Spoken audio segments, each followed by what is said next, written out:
There was a moment when building an app felt like freedom. You had an idea, a laptop, and the belief that if you built something great, the world would find it. For developers, Apple wasn't just a company.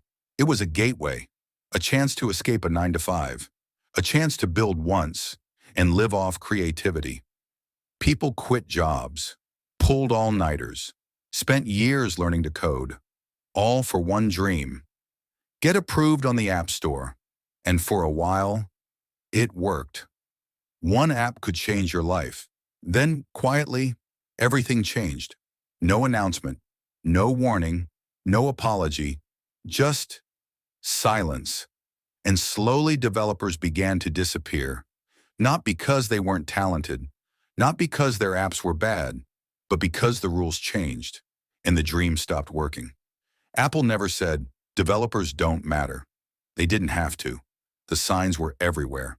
Sudden rejections, vague emails, guidelines that changed overnight, apps removed with no clear explanation, years of work gone in a single update. And the scariest part, there was no one to talk to. No real appeal, no human conversation, just automated responses from a trillion-dollar company. Imagine this. You spend 3 years building an app.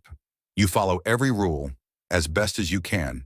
You finally gain traction. Users love it. Revenue starts coming in. Then one morning, your app violates guideline 4.3. No further explanation. Your income stops instantly. That's not a story. That's a common experience. Apple controls the store, the payments, the discovery, and the rules. Developers don't build businesses on the App Store. They rent permission, and permission can be taken away at any time.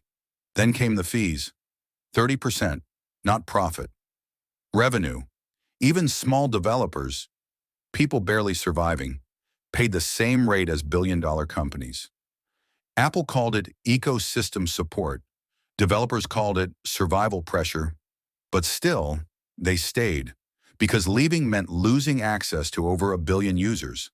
That's the trap. Apple doesn't need to crush developers loudly. They just need to be unavoidable.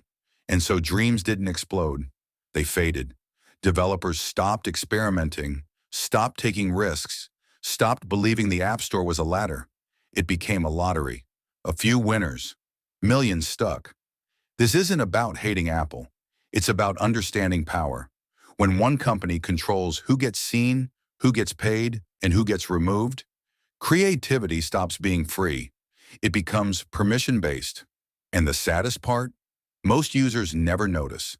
Apps vanish, updates stop, great ideas never launch, and we just scroll past, assuming the developer gave up. But many didn't give up. They were pushed out, quietly, no headlines, no outrage, just dreams that slowly ran out of oxygen. So if you're a developer watching this, know this. Your struggle isn't personal. You're not failing. The system changed. And if you're a user, understand this. The apps you love exist because someone risked everything under rules they didn't control. Apple didn't kill developers' dreams overnight. They just made dreaming harder to survive. And most people never saw it happen. Subscribe for more tech stories they don't tell you.